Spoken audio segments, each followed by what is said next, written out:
സംഖ്യാപുസ്തകം അദ്ധ്യായം 31.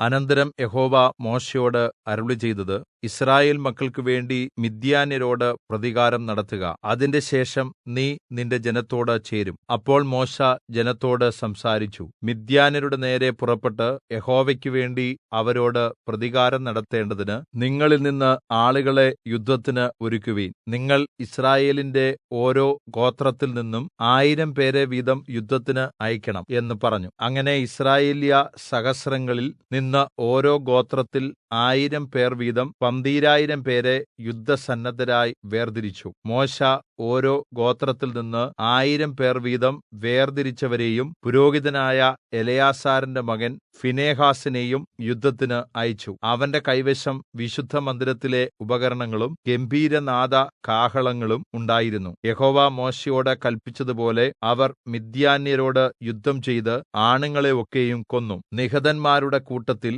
അവർ മിദ്യാന്യ രാജാക്കന്മാരായ ഏവി, രക്കം, സൂർ, ഹൂർ, രേബ എന്നീ 5 രാജാക്കന്മാരെയും കൊന്നു. ബെയോരിന്റെ മകനായ ബിലെയാമിനെയും അവർ വാൾകൊണ്ട് കൊന്നു. യിസ്രായേൽ മക്കൾ മിദ്യാന്യ സ്ത്രീകളെയും അവരുടെ കുഞ്ഞുങ്ങളെയും ബദ്ധരാക്കി. അവരുടെ സകല വാഹനമൃഗങ്ങളെയും ആടുമാടുകളെയും അവരുടെ സകല സമ്പത്തും കൊള്ളയിട്ടു. അവർ വസിച്ചിരുന്ന എല്ലാ പട്ടണങ്ങളും എല്ലാ പാളയങ്ങളും തീയിട്ട് ചുട്ടുകളഞ്ഞു. അവർ എല്ലാ കൊള്ളയും മനുഷ്യരും മൃഗങ്ങളുമായ കവർച്ച വസ്തുക്കളൊക്കെയും എടുത്തു. ബദ്ധന്മാരെ കവർച്ചയോടും കൊള്ളയോടും കൂടെ യെരിഹോവിന്റെ സമീപത്ത് യോർദ്ദാനരികെയുള്ള മോവാബ് സമഭൂമിയിൽ പാളയത്തിലേക്ക് മോശെയുടെയും പുരോഹിതനായ എലെയാസാരിന്റെയും യിസ്രായേൽ സഭയുടെയും അടുക്കൽ കൊണ്ടുവന്നു. മോശെയും പുരോഹിതൻ എലെയാസാരും സഭയുടെ സകല പ്രഭുക്കന്മാരും പാളയത്തിന് പുറത്ത് അവരെ എതിരേറ്റ് ചെന്നു. എന്നാൽ മോശെ യുദ്ധത്തിൽ നിന്ന് മടങ്ങിവന്ന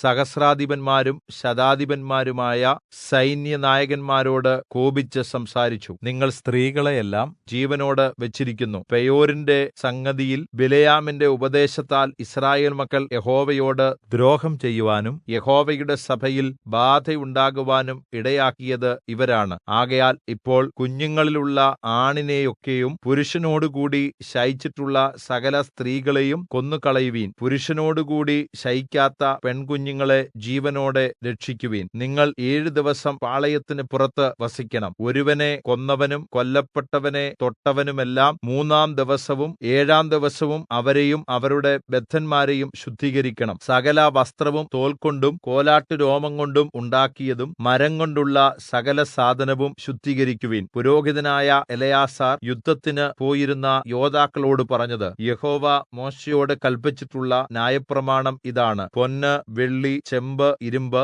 വെള്ളീയം, കാരീയം മുതലായ തീയിൽ നശിച്ചുപോകാത്ത സാധനങ്ങളെല്ലാം തീയിൽ ഇട്ടെടുക്കണം. എന്നാൽ അത് ശുദ്ധമാകും. എങ്കിലും ശുദ്ധീകരണ ജലത്താലും അത് ശുദ്ധീകരിക്കണം. തീയിൽ നശിച്ചുപോകുന്നതെല്ലാം നിങ്ങൾ വെള്ളത്തിൽ മുക്കിയെടുക്കണം. 7-ാം ദിവസം വസ്ത്രം അലക്കി ശുദ്ധിയുള്ളവരായ ശേഷം നിങ്ങൾക്ക് പാളയത്തിലേക്ക് വരാം. പിന്നെ യഹോവ മോശെയോട് അരുളിച്ചെയ്തത്, നീയും പുരോഹിതനായ എലെയാസാരും സഭയിലെ ഗോത്രപ്രധാനികളും കൊള്ളയായി പിടിക്കപ്പെട്ട മനുഷ്യരുടെയും മൃഗങ്ങളുടെയും എണ്ണം നോക്കി പടയ്ക്കുപോയ യോദ്ധാക്കൾക്കും സഭയ്ക്കും ഇങ്ങനെ 2 ഓഹരിയായി കൊള്ള വിഭാഗിക്കുവിൻ. യുദ്ധത്തിന് പോയ യോദ്ധാക്കളോട് മനുഷ്യരിലും മാട്, കഴുത, ആട് എന്നിവയിലും 500-ൽ 1 യഹോവയുടെ ഓഹരിയായി വാങ്ങണം. അവർക്കുള്ള പകുതിയിൽ നിന്ന് അത് എടുത്ത് യഹോവയ്ക്ക് ഉദർച്ചാർപ്പണമായി പുരോഹിതനായ എലെയാസാരിന് കൊടുക്കണം. എന്നാൽ യിസ്രായേൽ മക്കൾക്കുള്ള പകുതിയിൽ നിന്ന് മനുഷ്യരിലും മാട്, കഴുത,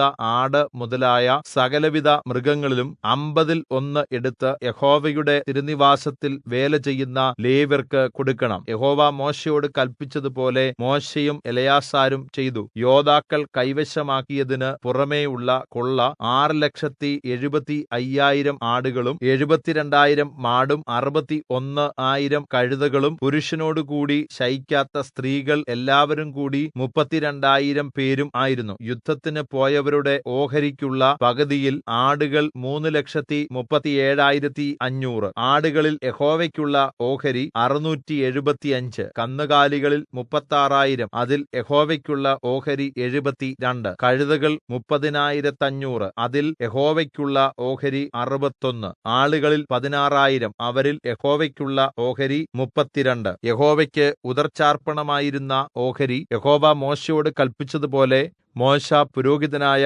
എലെയാസാരിന് കൊടുത്തു. മോശെ പടയാളികളുടെ പക്കൽനിന്ന് യിസ്രായേൽ മക്കൾക്ക് വിഭാഗിച്ചു കൊടുത്ത പകുതിയിൽ നിന്ന് സഭയ്ക്കുള്ള പകുതി 3,37,500 ആടുകളും 36,000 മാടുകളും 30,500 കഴുതകളും 16,000 ആളുകളും ആയിരുന്നു. യിസ്രായേൽ മക്കളുടെ പകുതിയിൽ നിന്ന് മോശെ മനുഷ്യരിലും മൃഗങ്ങളിലും 50 എടുത്ത് യഹോവ മോശെയോട് കല്പിച്ചതുപോലെ യഹോവയുടെ തിരുനിവാസ വേല ചെയ്യുന്ന ലേവ്യർക്ക് കൊടുത്തു. പിന്നെ സൈന്യസഹസ്രങ്ങൾക്ക് നായകന്മാരായ സഹസ്രാധിപന്മാരും ശതാധിപന്മാരും മോശെയുടെ അടുക്കൽ വന്ന് മോശെയോട്, അടിയങ്ങൾ അടിയങ്ങളുടെ കീഴിലുള്ള യോദ്ധാക്കളുടെ എണ്ണം നോക്കി ഒരുത്തനും കുറഞ്ഞുപോയിട്ടില്ല. അതുകൊണ്ട് ഞങ്ങൾക്ക് ഓരോരുത്തന് കിട്ടിയ പൊന്നാഭരണങ്ങളായ മാല, കൈവള, മോതിരം, കുണുക്ക്, കടകം എന്നിവ യഹോവയുടെ സന്നിധിയിൽ ഞങ്ങൾക്ക് വേണ്ടി പ്രായശ്ചിത്തം കഴിക്കേണ്ടതിന് ഞങ്ങൾ യഹോവയ്ക്ക് വഴിപാട് കൊണ്ടുവന്നിരിക്കുന്നു എന്ന് പറഞ്ഞു. മോശെയും പുരോഹിതനായ